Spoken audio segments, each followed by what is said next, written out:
Bonjour, je suis heureux de vous retrouver pour une vidéo sur la respiration abdominale. Donc là aujourd'hui on va faire une technique avancée. Je suppose que vous avez eu l'occasion de travailler votre respiration abdominale avec la vidéo précédente. Là je vais vous donner une méthode un petit peu plus avancée. Donc il faut déjà quand même avoir travaillé un petit peu la technique précédente. Pour la gestion des crises d'angoisse et des crises de panique, la respiration abdominale reste une technique de base. Je vois beaucoup de vidéos sur internet destinées à faire le buzz qui disent comment guérir la crise de panique en quelques secondes. Bon, peut-être ça peut avoir un effet, mais il n'y a pas de méthode miracle. C'est tout un ensemble de choses qui vont faire que vous allez reprendre le dessus et ne plus avoir peur des crises de panique. Cette respiration abdominale destinée à calmer, que je vais vous apprendre aujourd'hui, est un petit peu plus avancée que la technique précédente. On va compter en inspirant par le nez le 4 temps et on va compter 8 temps en expirant par la bouche. Donc quand on inspire, on active plutôt le système sympathique et quand on expire, on active plutôt le système parasympathique. Donc on va faire 4 temps en inspirant, 8 temps en expirant, en veillant toujours à faire de la respiration abdominale. Vous pouvez soit compter, soit vous aider d'un bip toutes les secondes, soit avoir tout simplement un intervalle timer qui vous permet de vous aider à réguler 4 temps, 8 temps. Cette technique de respiration abdominale, vous pouvez l'utiliser en routine tous les jours, vous pouvez l'utiliser à l'intérieur de votre méditation, à l'intérieur des techniques de pleine conscience, vous pouvez l'utiliser en marchant, à tout moment ou quand vous faites une crise pour essayer de vous réguler ou tout simplement pour calmer une émotion, colère, anxiété, angoisse. Donc je vous propose de faire l'exercice maintenant et ensuite je vous invite bien sûr à pratiquer. Donc juste pour préciser, quand on inspire par le nez et quand on souffle sur 8 temps, on pince les lèvres. Comme si on voulait siffler dans un stylo ou comme si on voulait gonfler une bulle. Et on fait ça, c'est en fait pour ralentir l'expulsion de l'air.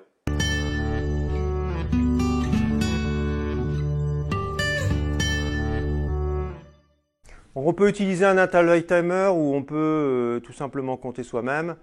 Donc on va se mettre en position. Je vous rappelle la technique. On met la main sur le ventre, la main sur la poitrine pour essayer d'avoir une respiration qu'abdominale. Donc quand on pousse sur le ventre, on inspire. Quand on expire, on a le ventre qui s'abaisse. Voilà. Donc je vais vous montrer cette respiration en utilisant un interval timer. Donc moi je mets toujours un petit temps de préparation. Voilà, le temps de m'installer. Donc j'inspire par le nez, 4 secondes. J'expire.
Donc là, vous allez vous rendre compte qu'en fait, il vous faut accélérer l'inspiration et évidemment ralentir l'expiration.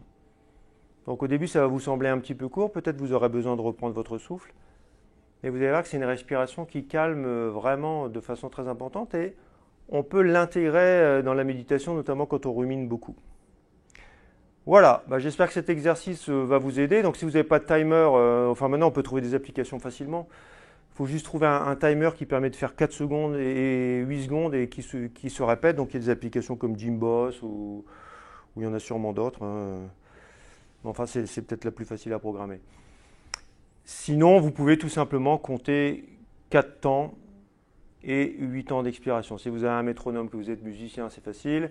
Ou si vous trouvez un beeper qui fait toutes les secondes, vous pouvez compter 4 temps à l'inspiration, 8 temps à l'expiration. Donc c'est assez rapide l'inspiration, donc évidemment il faut aller un petit peu plus vite pour bien remplir et pousser sur le ventre. Et il faut ralentir pour l'expiration. Voilà, je vous invite à pratiquer cette technique. N'hésitez pas à laisser des commentaires en dessous ou des questions et j'essaierai de vous répondre. Ou vous pouvez tout simplement donner un petit retour sur cette pratique. Je vous remercie, je vous dis à bientôt.